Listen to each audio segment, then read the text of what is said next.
We're kicking things off this morning with a discussion about consolidation, a topic that's been on many of our minds as newsrooms strive to find their financial footing while remaining editorially impactful. I have the pleasure of moderating this discussion, where we'll delve into the magic and sometimes messiness of mergers. Please join me in welcoming to the conversation Monika Bauerlein, CEO of the Center for Investigative Reporting, yes, which just merged with Mother Jones, Kerri Hoffman, CEO of PRX, which merged with PRI in 2018, yes, and Nico Leone, President and CEO of KERA, which merged with the Denton Record Chronicle in 2023.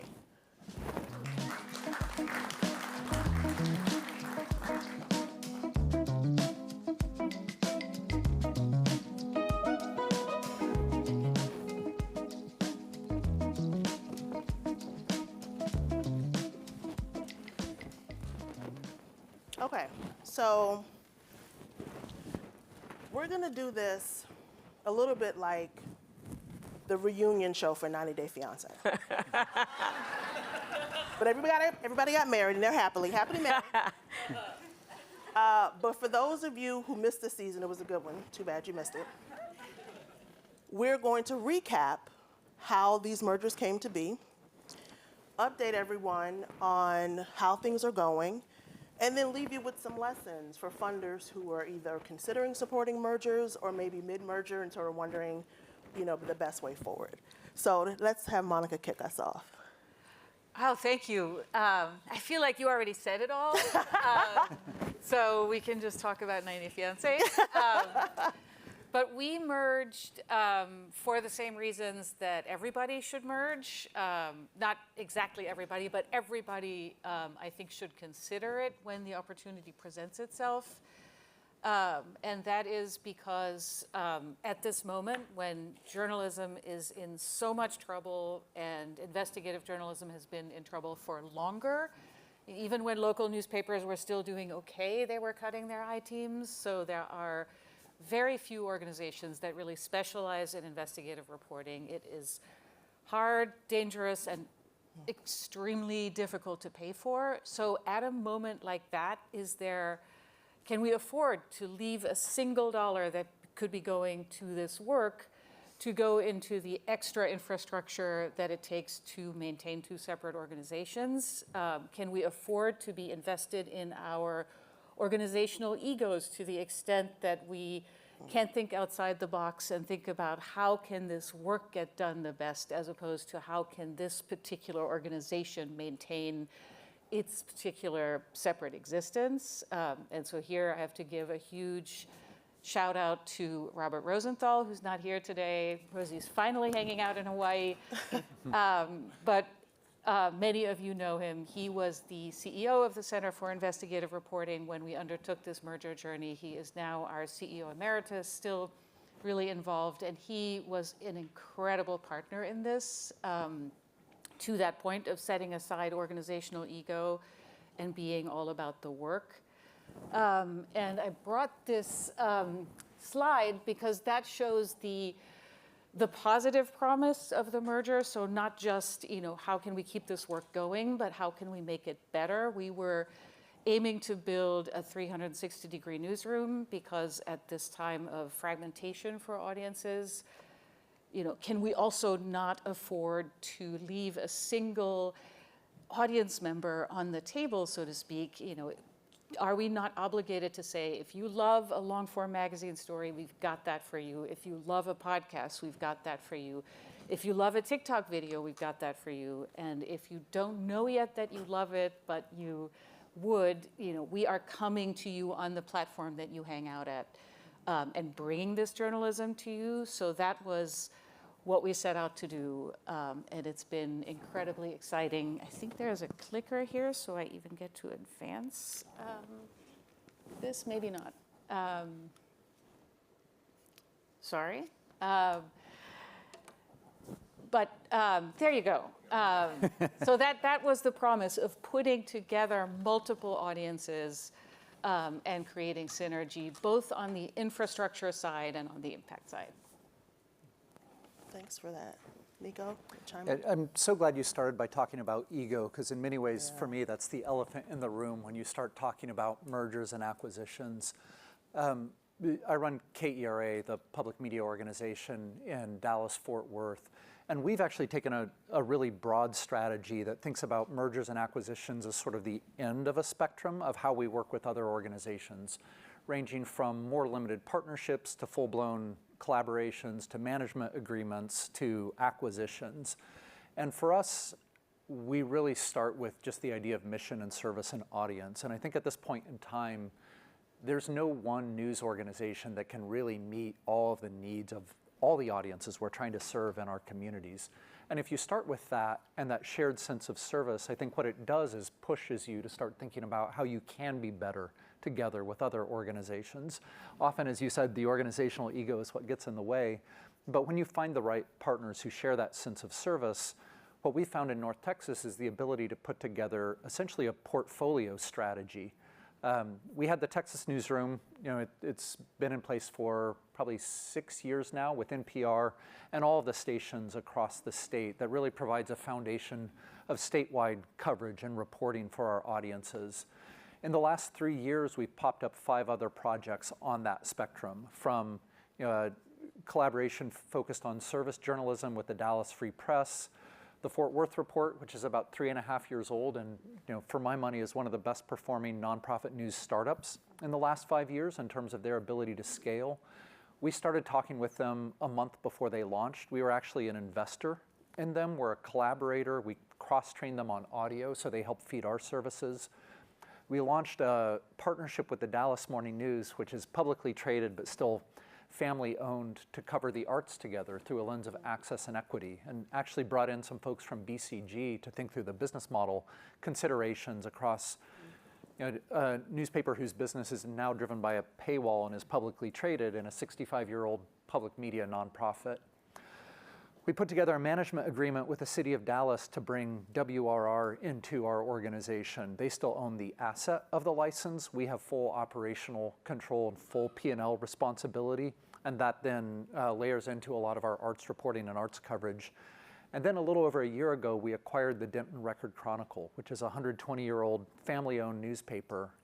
We converted it to a nonprofit on close, and interestingly have been treating it like a collaboration in how we work with their newsroom to make sure that their focus continues to be on Denton, which is a county of 1 million people on the north side of our coverage area, where they're the only local news source.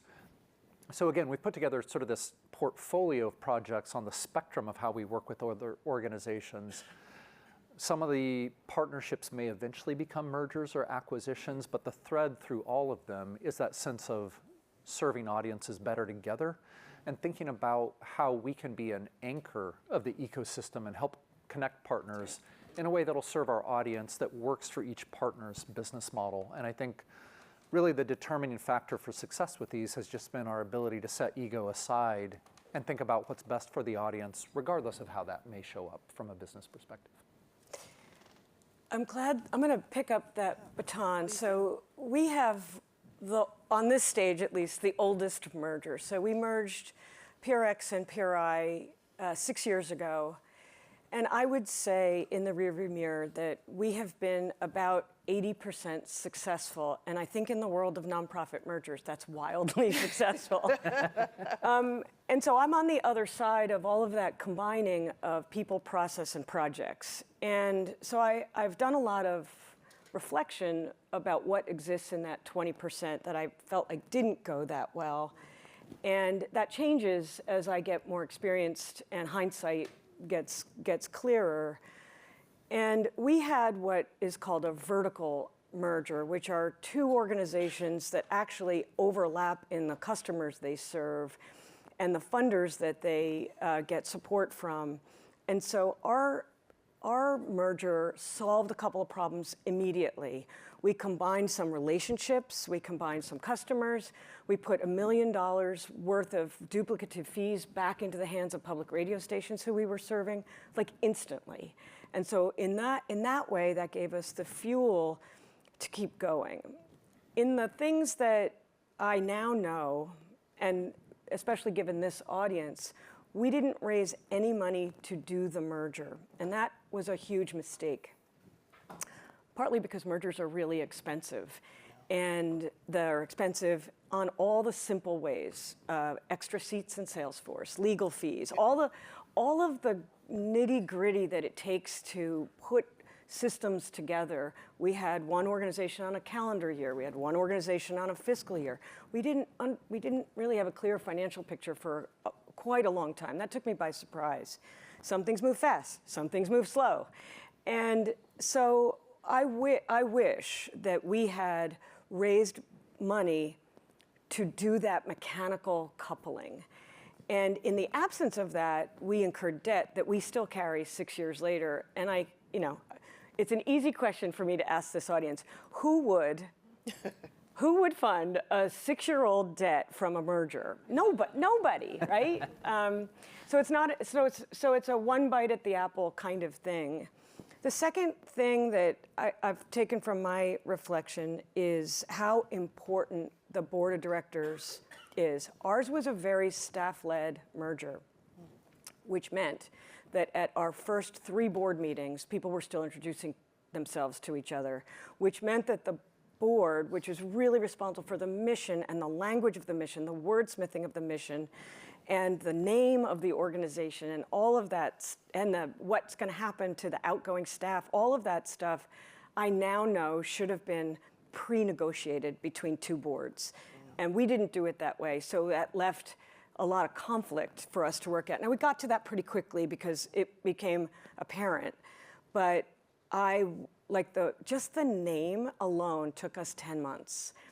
And partly because in all of these mergers, if you don't raise philanthropic dollars, there's not really any money that changes hands. And the only currency that is in high volume is emotion. That's it. And so that's what you're working with, and you have to navigate that very carefully. And when you look out at the landscape, you'll see a lot of one-term CEOs coming out of mergers. You're seeing board members leaving, all kinds of things like that. And so in my rearview mirror, I would focus on the big G of governance and the big M of mission pretty earlier on than we did. And I sometimes help people who are thinking about a merger. And you heard 2 things. Monika said everybody should merge or consider it. You heard Nico actually experimenting with different models. And I'm somewhere in between, because a structural change of an organization is a big and expensive endeavor. Our organization, like I said, we knew a lot about each other. We were friendly, competitors, and so we understood each other a lot. The way I think about it is mergers should have to solve a problem, and convenience isn't a high enough bar. They have to solve a different problem for an audience. And what Monika described, I appreciate, because that's creating a multi-platform audience for all kinds of important stories. And Nico is serving the good line share of Texas. And in ours, we were consolidating because we shared a market that was not going to support us both equally. So there are different problems that we're solving along the way. And I do, if you're a funder and someone comes to you, I would recommend 2 things, which is meet the board chair, meet the 2 board chairs, and make sure that you have a good relationship and you are just checking in. And I guess the second thing would be to don't shy away from funding really unsexy things in a merger, because they really add up and they burden a new entity with all kinds of how are we going to pay for this? And those all lead to choices that the organization makes. Either of you want to share some observations along the same lines in terms of both sort of how things are going, but also knowing now what you know, reflections? I would just double plus 1,000 what Kerri said about boards. I have talked to more CEOs who have said, I have a merger in mind, but my board won't even talk about it. So you as funders and board members have a role to play there in opening the space for that conversation, even if it doesn't lead anywhere. I've also, just this morning, I talked to somebody who had a merger exploration that led to them strengthening their standalone identity. But not being open to the conversation is a real risk. Yeah, I would agree, and that's part of why we think about this on a spectrum, because often the conversations you have around partnership or the friendly competition for years is what leads you to that space. But I think one of the things that makes M&A activity different in the nonprofit space is you don't have some of the normal levers that you have in the for-profit space. So it really does depend on the willingness of a board or a CEO or a leadership team to go along with it. So that diligence on the front end makes such a huge difference. And for us, that's been sort of the why behind the portfolio strategy. Is in many ways the projects we have, whether they lead to mergers or not, is kind of irrelevant. It's laying the groundwork for it in building trust between boards, between leadership teams. And as long as we stay centered on the problem we're trying to solve and mission and better service of audience, I think we'll land in the right place. We just have to walk into that exploration without trying to define it in advance. And I think if you as funders help set up the conditions for those conversations, you'll be doing a great service. Absolutely. Whenever I have conversations like this, I think it's always important to give funders a sense of what we should be doing, but what shouldn't we do? Like, what should we avoid? Because a lot of times, frankly, we can sometimes be in the way, right? So what are some things that you think that, what are some cautions, I guess, for funders in supporting mergers? I'd say don't force it. I think you can bring interested parties to the table. You can help them identify opportunities. You can help them see how they could provide better service, whether through a lens of audience or efficiency. But at the end of the day, I think one of the things we all have in common is like we've been navigating the cultural implications of this. And more than anything else, whether it's at the board level or the staff level, that can be the single thing that's most fatal to a merger. So I think as funders, you can help facilitate and create the space for it, but it's really hard to force it. In each of our cases, the organizations that we merged with, we had a relationship with that pre-existed the merger conversations. And I used to joke that like the M word was merger for a little while, and then it became mission. And you have to make that transition pretty quickly. But one of the things, and this all stopped during the pandemic, but to answer your question, there used to be, foundations used to convene their grantees, and that actually is super valuable to grantees because we can find people that we might not meet normally and come up with synergies, and who knows where those lead. They might lead to these looser collaborations, and they might lead to something more permanent and fixed. And they're hard to do, and not everybody has a lot of funders, I understand that, but like events like this are actually quite helpful. We've all gotten an opportunity to talk about our own mergers with each other. And so convening, if funders can do that, convening, and again, I do think that pushing on really what is this gonna cost just to do the transaction? That's an overlooked thing. Everyone, it gets very set on what's the name, what's the board, whose email address is what are people gonna put on LinkedIn? Like there's such a crazy array of things that you're navigating. And so the operational cost of a merger is pretty significant. And since ours was 6 years ago, we also made the choice to be quiet about our merger. So we had lots and lots and lots of private conversations with a reveal. I'm now seeing that done very differently. People are talking about the possibility of them, which puts it out into the public, which gets more brains into it. That is also something a funder can support, and the public relations aspect of it. Monika, do you want to add something to that? I do think you want to encourage asking the question. We've had 1,000 flowers bloom in this space. For a while it was really, every time a journalist gets laid off, there's another news nonprofit. And these organizations are doing amazing work, but a lot of them are serving similar audiences. A lot of them, there may be 3 or 5 or 10 covering the same topic, working in the same community. And so when somebody comes to you with a startup idea or an existing startup, I think a question that deserves to be asked is, is this best done in isolation? Should this really be, do you really need to go through all the trouble of, standing up a finance team and a tech team and all that infrastructure, or could you do it inside an organization that exists or in collaboration with an organization that exists? And if it doesn't turn out to be a good idea, that will reveal itself. Yeah. But asking the question is so important. That makes a lot of sense. Were you gonna ask? I just had one other thought that like sometimes in the early days of a merger, I'm seeing that some boards and funders want to get right on the strategic planning wagon, and I would say that there's a lot of dust that has to settle before that's useful funding. There's like survival strategy, which is kind of what you do for a while, and then there's time because there's no money that changes hands. The decisions of what to invest in and sunset and stabilize are very, very evolving, and they involve like people who have dedicated their lives to these organizations who may be displaced, may not be displaced. Like it's very layered. The people part of this is very layered, and so like we're doing a strategic planning process now 6 years later because now we actually feel like we are in the best position to do it, and I don't think we really could have given it the attention that it has needed before now. That makes a lot of sense. Any other key takeaways for this group?